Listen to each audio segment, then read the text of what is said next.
C'est arrivé par hasard.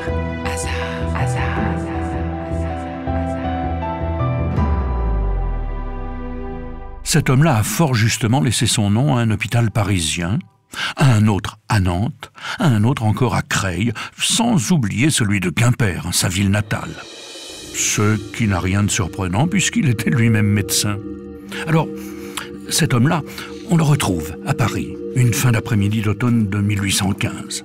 Il traverse la cour du Louvre qui est tout encombrée de gravats et de décombres.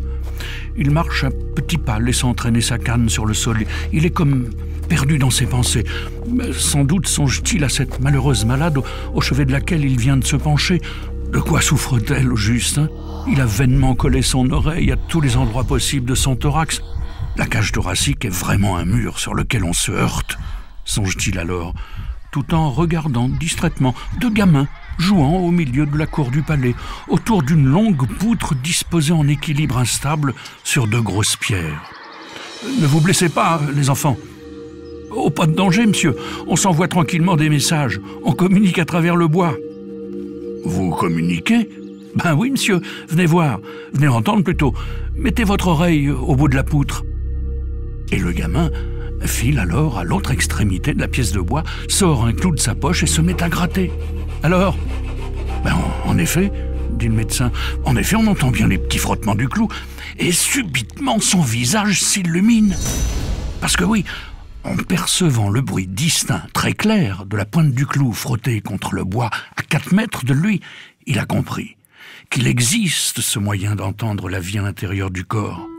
Alors, il abandonne là les deux garçons, franchement surpris, et il bondit vers l'hôpital Necker où il s'empare d'une feuille un peu rigide qu'il roule en forme de cône avant de se précipiter vers le lit d'une jeune malade. « Ça vous fera pas de mal », dit-il en appliquant l'une des extrémités de cette espèce d'entonnoir sur le dos de la jeune femme et en se glissant l'autre dans l'oreille. « Respirez fort, toussez. » « Oh, ça par exemple, c'est prodigieux, mon Dieu. Avec ce simple cornet, j'entends votre musique intérieure. Je sais maintenant que chaque mal a sa note et que chaque note a son degré.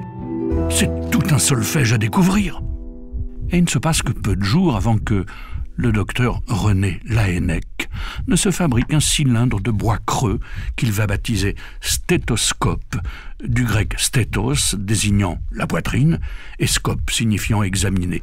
Un stéthoscope, oui, qu'il n'aurait peut-être pas inventé si le hasard ne l'avait mis un jour en présence de deux gosses gratteurs de poutres. C'est arrivé par hasard, à réécouter en podcast sur francebleu.fr.